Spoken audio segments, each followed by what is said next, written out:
We start our show with breaking news. Over a secretive 24-hour window prior to the trade deadline last Thursday, the Golden State Warriors, they made a bid for LeBron James in a move that would have paired him with longtime rival Steph Curry. That's what sources told our Adrian, Wojnarowski, and Ramona, Shelburne. We don't typically start our show talking about trades that didn't actually happen, but this is different. And it's not just different because it's LeBron James and Steph Curry. Why, Brian? Well, first off, why did it take 24 hours for this to say no? So if this was nothing, like, you know, there's all kinds of trade conversations. Hey, are you interested in moving so-and-so? Nope, thanks for calling. All right, see you at All-Star Weekend. Why did it take 24 hours? That's number one that's interesting. Number two, it's interesting, why did Draymond Green know to reach out to Rich Paul, his agent? Why? Now, we all saw LeBron with the emojis and with the passive-aggressive stuff. Like, the Warriors saw that, and the Warriors also had behind-the-scenes stuff. Why was Draymond Green wasn't acting alone? Why did Draymond Green go out with that knowledge just to test the waters? Now, in talking to people on the LeBron side, it was never close. You know, LeBron was a no on this, and, you know, there's a number of different reasons why it's a no. But I think that we can take something away from this, that the fact that it was a conversation is relevant. And I also think that the Lakers are in a stronger position today than before this happened. I know that might be hard to expand why, because LeBron, we had his option, and he hasn't declared where he's going to pick it up yet, and we won't even really talk about it. The Lakers now know that LeBron had an opportunity to, like, pursue something and said, no, I want to be a Laker. I want to be in L.A.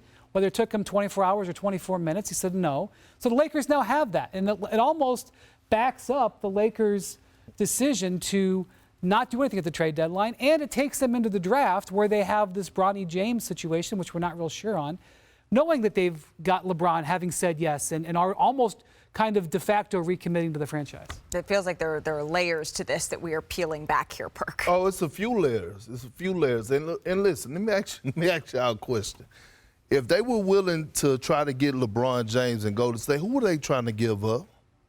Clay. Oh, they was trying to give up Clay. They were trying to give up Clay. That's an unspoken thing. I'm just saying, not Clay, who's going to have a statue in front of Orca Arena or Chase Arena. Not that Clay Thompson. Well, we're talking about LeBron. Okay, so my point exactly. So when I was bringing this up and I was saying that, hey, you know what?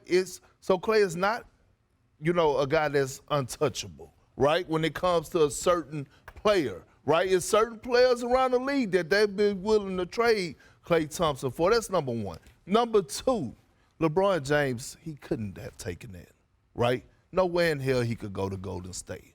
His GOAT conversation would be over when it comes to him and Michael Jordan. The Jordan fans would be smiling from ear to ear. Now, do I ever want to see LeBron and Steph pair up? Yes, but not under them circumstances. There's no way. They're going to pair up this summer on Team USA. Yeah, that's fine, but I'm talking about in the NBA. I'm talking about in the league, competing for an NBA championship. But there's no way in hell LeBron James could have took that opportunity or said yes to that trade and went down to Golden State and paired up with Steph Curry to compete for a championship. Look, that was a lose-lose situation. I think the key thing here is that it's 24 hours instead of a, call, hello, goodbye. Right. And that means those whispers, that little tiny window of conversation at USA, they could reopen back up.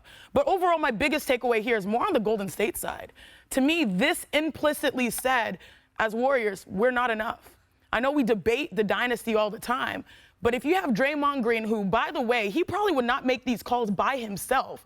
Steph had to be aware. No way. Steph had to be aware. Of course, you're right. Absolutely. Draymond also has the better relationship with Steph, would say, hey, go ahead and make this call, push this way, see if this is possible. We saw the hourglass, like, is there an opening here?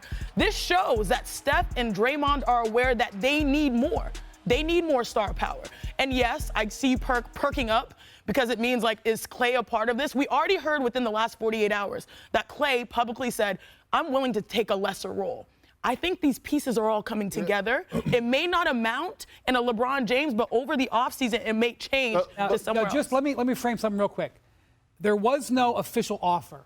So the Warriors could look you in the eye and they could say, we never offered Klay Thompson. But obviously, if you begin the process, you have to know what you're going to be willing to offer. Absolutely, and it's a business. It's a business, and that's the same thing I talked about months ago for as emotions, getting your emotions out the way and making business decisions what's best for the organization. Right. And it goes the same way for Klay Thompson. Now, he came out and said that he's willing to take a lesser role. I wasn't under the impression that he was willing to take a lesser role, because if he was, then he actually would have took the contract extension that he was offered this past offseason. But then he had to play and realize why he needed to take a lesser role. What do you think he does this summer? I think it's likely that he opts out of that contract, not because he wants to leave the Lakers. I do think he will eventually opt out of that contract to just give himself options, most likely contract options with the Lakers. We can sign back for multiple years. But if you are an unrestricted free agent, then things are going to be brought to you, especially if you're LeBron. Now, several times when he was in Cleveland, he opted out of deals and then just re-signed with Cleveland because that was the best thing to do. Right. And that's probably what's going to happen here. And the way he said no to this, and the fact that the Lakers can pay him more money than anybody else by a lot, all of that factors into him staying. But I would be remiss not to say that I do expect him to have options, and I do expect, as we've seen, teams to try to come at him to try to pry him away. Right. Perk, I ask you, is the best path for LeBron James? We know he cares about winning number 5. Is it to stay in L.A.? It is. And look, I understand, right, we throwing all this out. Oh, can he go play with Steph? What about Philly? What about going down there and play with Big Body Bronson in New York, the Big Apple? But Put up what that would look like, please. But what if other players want to actually get to L.A. and play with LeBron James, right? I would not be surprised. Look, matter of fact, you mark this day down, February the 14th, 2024. Yes. I'm saying it right now. Do not be surprised if the Lakers go out and go get a young superstar this offseason. I'm telling you this right now, okay? Reporting live. I'm Kendrick Perkins for ESPN. Yeah. Look, I love, since we're up. talking about February 14th, what day is it? It's Valentine's Day, and we're talking about options, right? And when you think about love, this is where I see LeBron James and the Lakers. You know those heart-shaped candies? The ones that say, be mine. Do you love me? Do you love me not? This is what we're sort of watching in a back and forth. Well, front office Lakers, do you love me? And LeBron's like, do you love me not? We see a committed relationship right now for the first time. That's what you're watching. And I love that, because now it's not just, okay, will LeBron look elsewhere? He's actually demonstrating to ownership, this is where I want to be. Now, the back and forth amongst owners was interesting, but now we see that there is love for LeBron James, and I would sooner see someone join him than see him go elsewhere. The first thing I thought about when I saw this story from Ramona and Woj was Draymond Green's wedding 2 summers ago, when they were all standing there holding the 4. If I had showed LeBron this photo in 2018 or 2016, he'd have slapped the phone out of my hand. But I will say that is fascinating, and I would never rule out it entirely. I know what Perk says about his legacy. I don't think LeBron makes decisions based on his legacy. But what I do know is that, come on, Perk, he doesn't care. His legacy is It's set. secure. No. His legacy is cemented.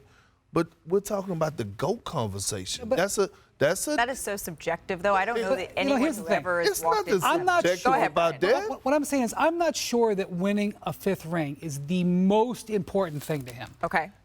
Being with his family, being in Los Angeles, his son Bryce is going to be a senior in high school next year. Those things matter. And so, yeah, he wants the Lakers to be the best they possibly can. Yeah, I'm sure he loves the idea of pairing up with those guys. But I also think that winning a championship, it's important to him, but it may not be the most important thing to him. But Wendy, we talk about all the subliminals that he's been shooting out towards the Lakers in his frustration, the clock, whatever the emoji is. That was for them to do something, not for him to leave. No. I'm not saying that. Stay with me today, okay? I'm trying to be nice. My thing is this, right?